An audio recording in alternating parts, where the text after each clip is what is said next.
Protecting my berries from the beautiful birds that live in our area on the south coast of New South Wales has been a job I've been meaning to get to for a while, but the unseasonably warm weather that we had the last week of winter and the first week of spring has meant that I'm starting to see a little blush on our strawberries, which means that this weekend is the day to protect the berries both from the puppies and from the birds. I started out by putting tomato cages around the blueberries to tidy them up a little bit, just so they weren't hanging out and getting stuck in the netting. And then I started by creating a cage outline around the two beds that I was starting with large star picket posts. It was an extremely windy day, but we had to get to it, and I was really glad I did, because within 2 days I was actually harvesting a ton of strawberries, which I would have lost otherwise. So in this video, I'm just going to take you through the process of how I made this protection for the berries. And there are 3 beds that we'll be working on together with the help of the puppies, particularly Rafa. And ever since I sort of reached the middle point of my pregnancy, both puppies have been hanging around me constantly, which is why they feature very heavily in this video. But what I wanted to do with this protection system is make it tall enough so that it lasts at least a couple of years, assuming that it doesn't get pulled down by a puppy crashing into it or any sort of unforeseen circumstance, and that it allows me to just leave the berry protection up for a few years and not have to deal with it for a little while.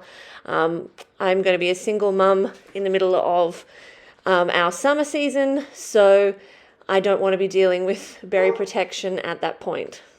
My hope is that as we build up towards the summer season, perhaps a little bit faster than I was anticipating with this hot weather, that we can create heaps of great videos here on YouTube for you guys to enjoy. And I really hope that you guys will consider subscribing.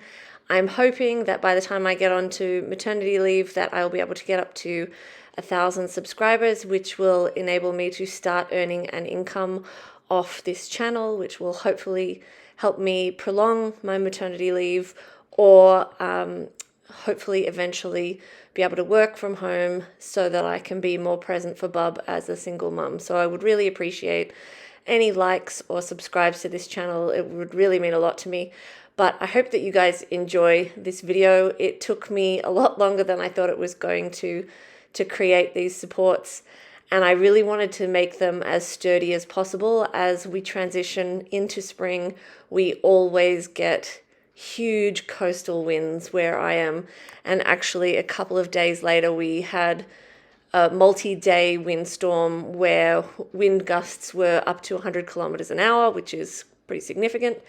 And thankfully the protections held up fine. So far so good, and I'm hoping to actually create something similar in another bed to try and successfully harvest corn.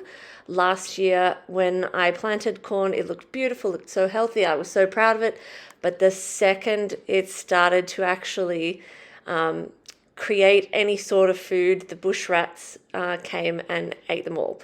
So I'm hoping that if this is successful with essentially floor to top coverage, that I'll be able to grow corn and actually eat the corn myself rather than share it with the local wildlife.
It actually worked out really well. Without meaning to, I placed these star picket posts exactly the right distance so that the plastic netting would cover the full width.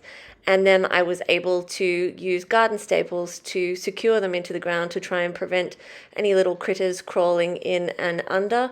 And I wanted to use this black plastic netting rather than sort of a more traditional fruit protection netting, simply because I wanted the pollinators to be able to get in and out of this bed.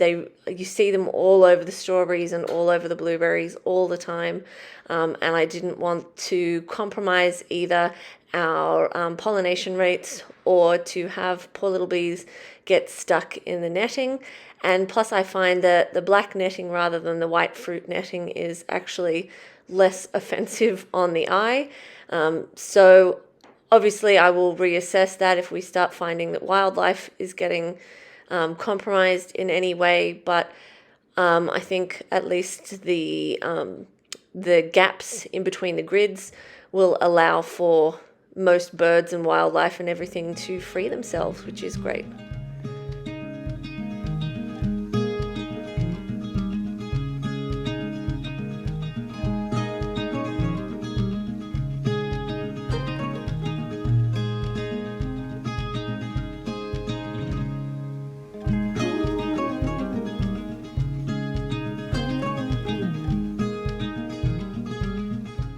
So essentially what I did was just create a full enclosure that would allow me to have certain access points. So one of the things I think I will potentially do in the next week or two is move one of the oyas, which is a terracotta pot that helps provide water consistently and slowly to the deep root systems of the plants. Because I can access it easily from one side to fill it without having to undo any of the netting, but I can't do that on the other side. And it would make sense to move that before everything gets too established in this bed, but I haven't done it yet. It's not a high priority at this stage because I can just water through the screen if I need to. But one of the things I wrapped up the day by doing was actually cutting what is essentially like a tent flap, a tent door into the netting, and then sealing it back up with more twist ties so that I can go in and harvest and I can go in and water and do whatever I need to do without actually having to roll up multiple sides of the bed. So we'll see how this goes. I might need to add a second access point, especially on the wider bed, but for now this is working quite well. And yeah, this is the door area that I made, but we'll see how it goes and how the structural integrity of this protection holds up as well during the windy period.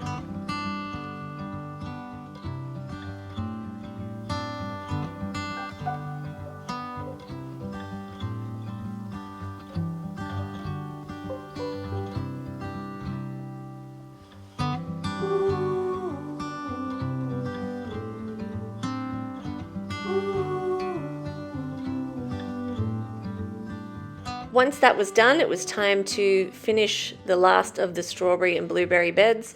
This was the one we recently went through, weeded. We pulled out a whole bunch of strawberries that weren't as nice, and we transplanted 2 blueberries out of here, and then we added a whole bunch more soil acidifier and berry-specific soil to help this area, because I didn't realize when I first got our soil in when we were putting these garden beds together just over a year ago that the soil, while having great nutritional quality and the plants have generally been pretty happy, is extremely alkaline, which is not going to help with blueberries and strawberries, which generally like a pH somewhere between 4.5 and 6. And mine was like a pH of 9. And so I had already planted it up and it had already filled in by the time I realized how alkaline the soil was. So when we did the garden bed refresher and added a whole bunch more berry potting mix, I did dig through a heap of soil acidifier. So hopefully over time that keeps these plants happy. The blueberries did defoliate a little bit and I think a lot of that was to do with the pH, but they seem to be producing berries, so we'll see how we go. Perhaps they will in the future need to come out and be put into the landscape because we've got reasonably acidic natural soil. However, it does hold a lot of moisture, so you've got to be careful with what you plant in the ground because root rot is a very real thing around here. But I used 4 large Rio bars, and then I just reused the same netting structure that I had put up quickly last year, except it was a lot shorter. The blueberries have grown quite a lot despite the pH issues, and I just kind of created a crate around it, much the same way I did with the other one, but it doesn't have the star picket posts to support it. Instead, it's just got 8 Rio bars and a couple of hoops of a black plastic tubing.